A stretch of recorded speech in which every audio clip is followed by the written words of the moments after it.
అదొకటి రేంద్రపాడు వంతెన, అది సైడ్ వాల్స్ కూడా పోయి ఉన్నాయి. ఆ వంతెన కూడా కొద్దిగా చాలా అవుతుంది. దాని మరమ్మతులకి ఏమన్నా అవకాశం ఉంటే దాన్ని కూడా బాగు చేసి జనానికి మేలు చేద్దామని. మరి గత 5 సంవత్సరాలుగా ఇప్పుడున్న ప్రభుత్వం ఏం అభివృద్ధి చేయలేదంటారు మంగళగిరిని అభివృద్ధి చేయలేదని చెప్పట్లేదండి. సమస్యలు చాలా ఉన్నాయి. సమస్యలని నాకు తెలిసిన సమస్యలు, ప్రజలకు ఉపయోగపడే సమస్యలనే నేను చెబుతున్నాను తప్పితే అభివృద్ధి చేయలేదు, పథకాలు ఇవ్వలేదని నేను మాత్రం చెప్పను. అది మరి ఇప్పుడు మిగతా 2 పార్టీలు మీకు ఎటువంటి పోటీని ఇస్తాయంటారు? 2 పార్టీలు గట్టిగానే ఉంటాయి. వాళ్ళు ఎందుకంటే పార్టీలు సింబల్ ఉండేవాళ్ళు, మేము సింబల్లో ఇంకా రాని వాళ్ళం.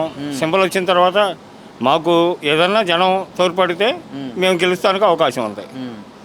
మీకైతే మీరే గెలవాలని గట్టి నమ్మకం ఉందంటారా? నమ్మకం ఉందండి.